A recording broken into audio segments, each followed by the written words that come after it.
I don't have any idea what's going on here. Zero. I have no idea what's going on here. Because when I got up to close the door, so I wouldn't interrupt my wife, I knocked over the microphone and all these little bitty wires that are down here, little cables that go to the mic and headphones. I've got a 45-foot cable for my headphones, which is lovely and horrifying all at the same time. But welcome. Welcome to the Morning Report. It is a pleasure to be here. This Morning Report is going to be first, hopefully, if I get this right. And I got to be honest with you, I'm still working on my workflow. Hopefully, hang on a second here.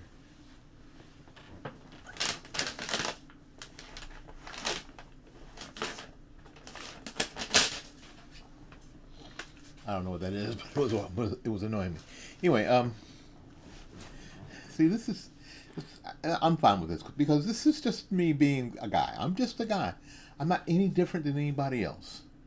Any of you could do this, and most of you should, and most of you should. That we are just doing the best we can. I'm just a guy. I'm just a guy looking at all of these things that are happening in our country, that are happening in our society, and hey, and I'm just asking questions. Will is just asking questions. That's what we're doing. All right, so we're gonna get started on the Morning Report. I'm going to click record over here. Oops. Alrighty. Again, so now, welcome to the Morning Report. The Morning Report is a production of fightbackmedia.com, fightbackmedia.com, fightbackmedia.com, and fightbackmediatv.com. We are so glad you're here. My name is Willie Lawson. Did you see the news on yesterday, on Sunday? Today is May 27th, 2025, in the year of our Lord, for archival purposes. And on the 1st of June, the United States was going to impose a 50% tariff on goods from the EU. Well, what's been happening? Well, what's been happening is that the EU said, hey, wait. Can we talk about this? They're like, see what happened was, and apparently these, because with all my friends, and I have some really good friends who are really super smart about all this stuff, and more importantly than being super smart, they are always they have the highest degree of integrity. And so when they start with something and they say, hey, listen, this is how we ought to do it, they mean that. So they are super smart about, hey, listen, tariffs aren't free trade. Tariffs are a tax on people, on consumers. And they can back that up historically. But my question to them and to you this morning is that, are these tariffs, or the threat of tariffs that Trump is using, are we using them in a way that we've not used them before, or are we in a different environment in world politics and world economics than we've ever been? For many years, we were the top dog in manufacturing. And so tariffs on other nations' goods really did protect industries that were vibrant. Well, I can't say that the steel industry, I don't think anybody can say that the steel industry in America is vibrant. Can you? Plus a myriad of other things. Or the toaster industry. We're not making toasters. You know what else we're not making? All the stuff that I knocked over. Mice. These. I dare you to find an American-made mouse. Go ahead. If you find one, put it in the comments. And if it's less than $100, I'll buy it. I swear to you, if you can find an American-made mouse like this, with the cool lights, ergonomic, wireless, Bluetooth, really, made in America, it says made in America on it, I will buy it. If it's less than $100, I'm not paying $100 for any mouse. I'm not. Because I'll go back to, I'll find a way to go back to the mouse that I had on my PS2. You know, from my IBM, Model 2. So I'll buy it. So it used to be that we were protecting these markets that we don't have anymore. So yesterday, actually on the 25th, day before yesterday, President Donald Trump announced that he would postpone the implementation of a 50% tariff on a range of European goods.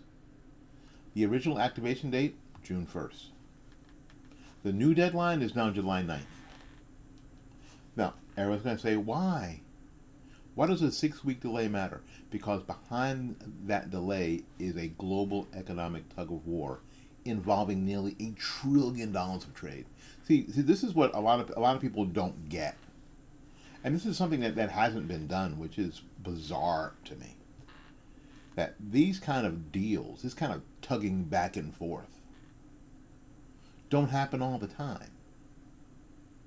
Or maybe they do. And this is maybe the first time that there's been enough transparency, enough, that Trump and Trump's administration is deciding to let the rest of us in on the game. Could that be it?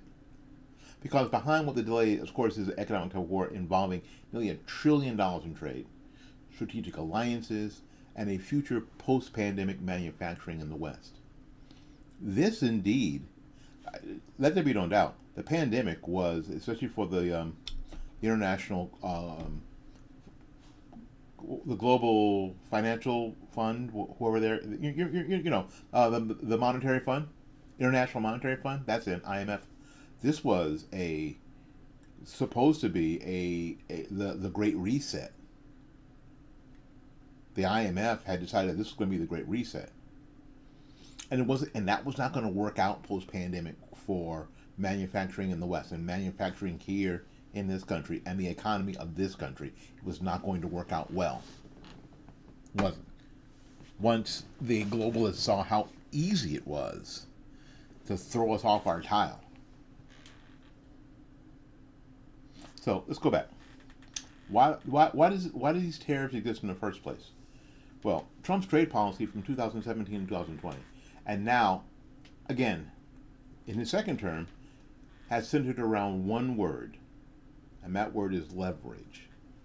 The tariffs in question target EU-manufactured automobiles, Mercedes-Benz, BMWs, agricultural products, steel, like we talked about before, aluminium. I've been waiting all day to say that word, aluminum, and luxury goods. These are not random categories. These are sectors where the EU has long enjoyed favorable access to American markets. And if you don't believe me, just go outside and go for a ride and see how many Mercedes and see how many Volvos, see how many BMWs you find on American roads.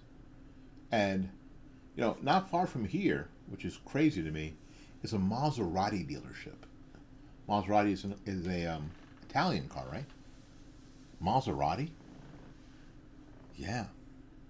So they've enjoyed this favorable access to American markets, often at the expense of U.S. producers. And for decades, Washington was asleep at the wheel, or worse, willingly ceding ground in exchange for diplomatic pats on the head.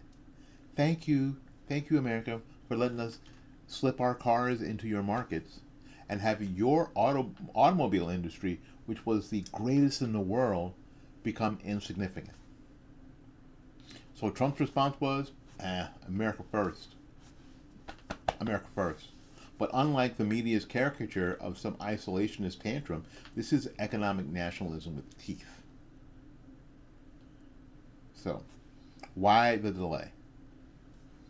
The White House cited productive discussions with European Commission President Ursula von der Leyen as a reason for a pause. According to senior administration officials, both sides agreed in principle to pursue mutual tariff reduction talks. So if both sides say, hey, listen, hey, okay, we got to do something. We want to do something. They don't want 50% tariffs. They don't want to be shut off from U.S. markets. They don't.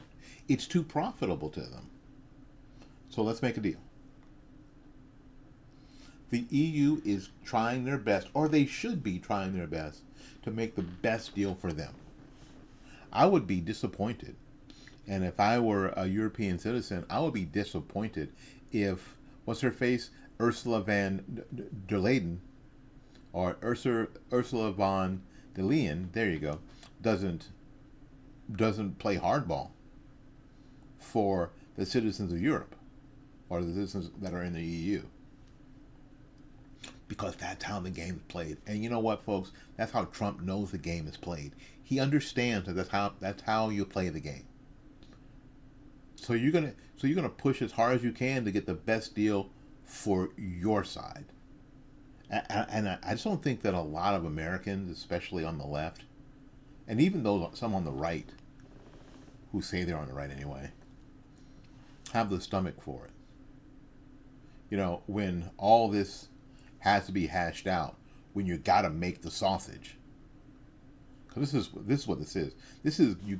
They're in there making the sausage. They're seasoning the meat. They're putting it in a grinder. They're putting it in the casing, which is not nearly as appetizing when you look at it as it is when it's lying on your plate. Delicious, all ready to be eaten. So we're making sausage here, and it's not pretty. Not at all. So again, according to senior administration officials, both sides agreed in principle to pursue mutual tariff reduction talks, focusing particularly on the auto sector and industrial goods. Let me translate that for you. Trump rattled the saber, and the EU blinked. But instead of pulling the trigger, Trump is giving them just enough rope to either negotiate in good faith or hang themselves in good faith. If they negotiate in good faith, then the 50% tariff won't happen. And the luxury vehicles the prices of the luxury vehicles won't go even higher through the roof. Did you remember when BMWs were very, very expensive? They were much more expensive than Fords, an Escort. Ford Escort. Anyway, you remember that?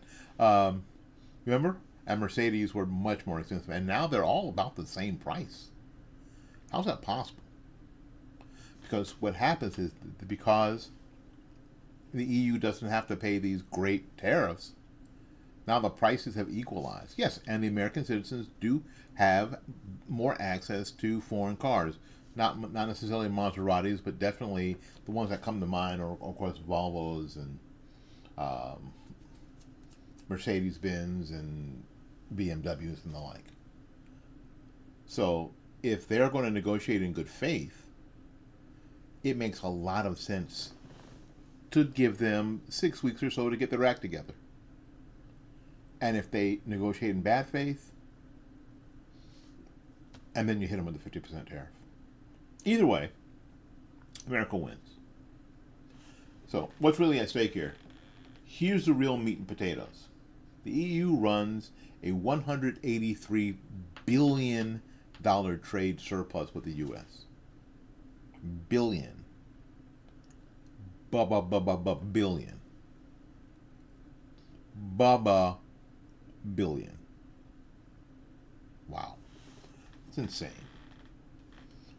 American-made goods face higher average tariffs entering the EU than EU goods face entering the US. The European auto sector, particularly Germany, Mercedes, and Volkswagen, relies heavily on US sales. A 50% tariff would hit Volkswagen, BMW, and Mercedes-Benz like a hammer on glass. But this goes deeper. This is about who controls the supply chains of the future. This is about whether American manufacturers or just consumes, whether we lead or follow. The globalists want one answer. Trump wants another. I talked about earlier about the Great Reset. The Great Reset is to make America to be followers, not leaders. The Great Reset from the International Monetary Fund and others, World Health Organization, all these other global, organizations, they're really tired of America being out front. The nation that is less than 300 years old, that has come to the world's aid, I don't know, once or twice. At least twice, right? Save the world at least twice. These globalists are tired of the United States leading the pack. Too bad for them. And the American worker? Well, we've been waiting for decades for someone to take our side. Now, of course, the media is in a meltdown. And the elites are in a panic. Why? Because Trump is messing with their bag. That's street talk. for messing with their money. Because it all goes back to money, right? So as expected, CNN, MSNBC, and even the Financial Times are already clutching their pearls. They say Trump is destabilizing markets and provoking allies. They say this is economic warfare. No, what it is economic accountability.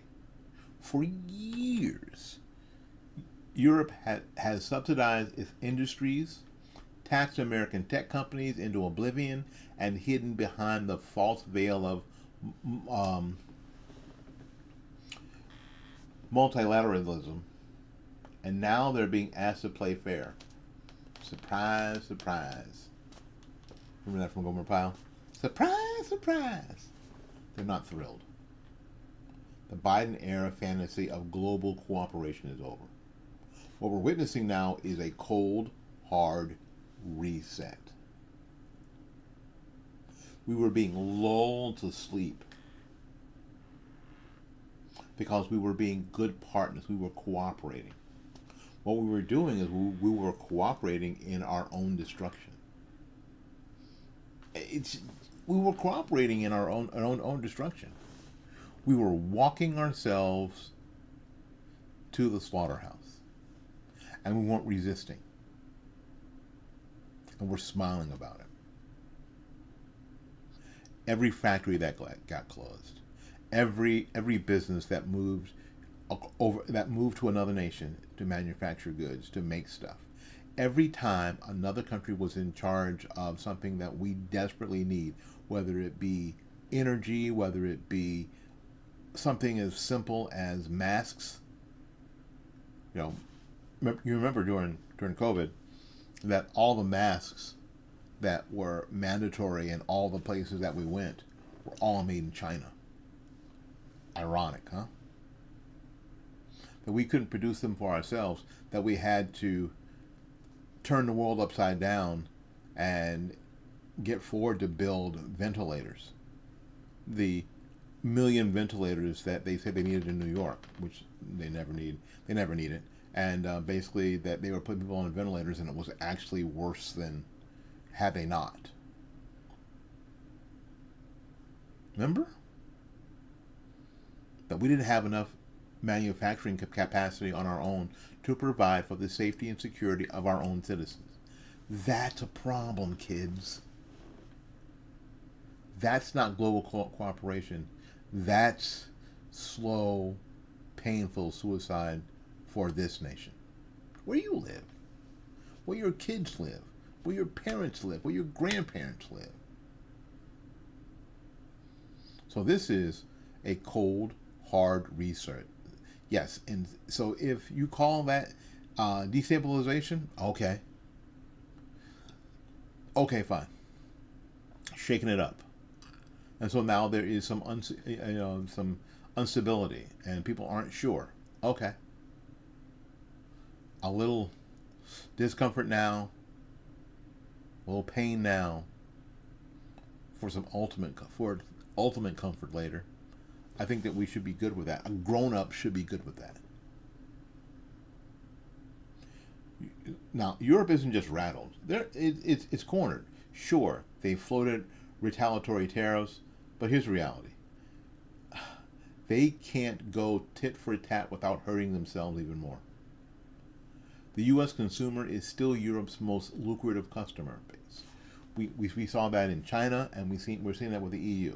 Politically, EU leaders are walking tightropes, with right-wing parties gaining ground in nearly every European country, especially those angry about losing jobs to green policies and global trade deals. So by July 9th, the EU can either cut a deal or face a tariff tsunami. Inside Trump's economic team, the move is being celebrated as a power play. Yes, and sometimes power plays have to happen. This is serious. This is the big league. This is the real thing. According to insiders close to Trade Representative Bob, I'm going to get his name right. Leitzer, there you go. The delay gives the U.S. negotiators leverage without giving up pressure. Pressure's still on the EU. They still have the leverage. They still have the same leverage. We can just wait. Wait 6 weeks. That's fine. Nothing changes. Nothing changes until the EU comes to the table and says, hey, listen. Ursula comes to the table and goes, hey, what about this? The U.S. could say, yeah, that's a good deal. We'll take that. Let's go. Or, nope, it's not good enough. Do better. Right? So what's likely being discussed behind closed doors? 0 for 0 tariffs on industrial goods. New auto manufacturing quotas favoring U.S.-based factories. Digital service taxes rollbacks. The EU's latest attempt to squeeze big tech and U.S. startups. And if the EU doesn't play ball, the hammer drops. July 9th. So what's the impact on American industries? For America, this is a defining moment. If this strategy works and the tariffs lead to new deals, it could reshore tens of thousands of manufacturing jobs. Now, when I say manufacturing jobs, the left always rolls their eyes. And I'm not talking about, and I'll say this one more time, I'm not talking about making toasters. I'm not saying that we have to dominate the world in making toasters. But we should be dominating the world in making automobiles.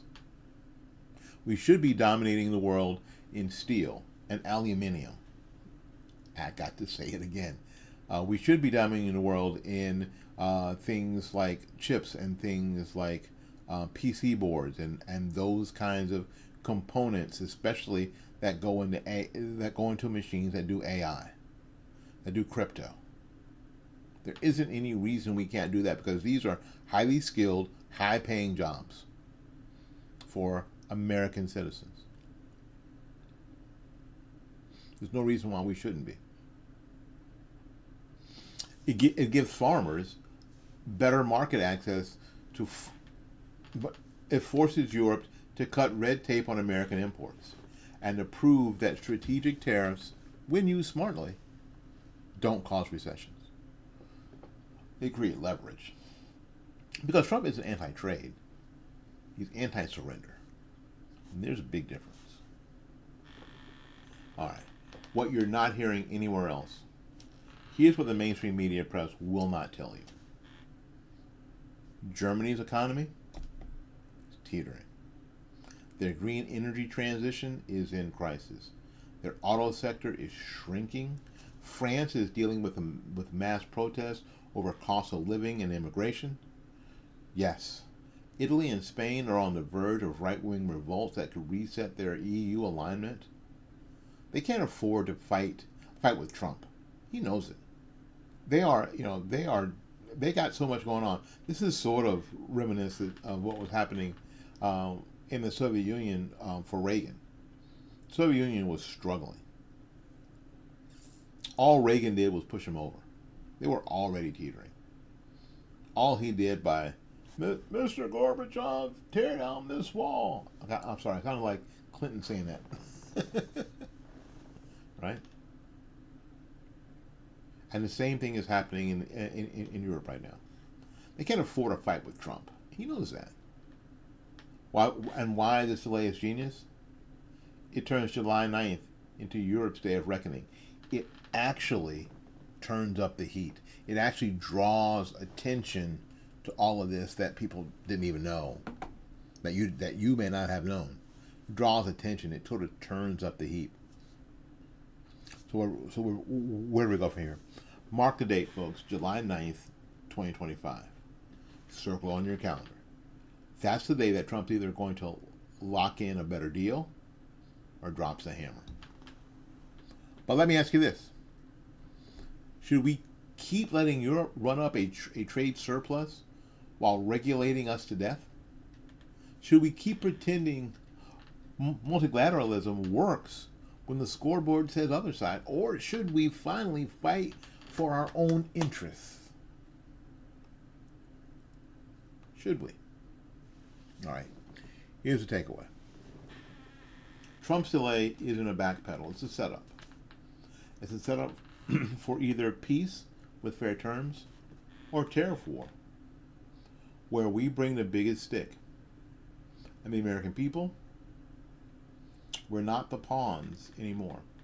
We're the player at the table who finally found our voice. My name is Willie Lawson. This has been the Morning Report.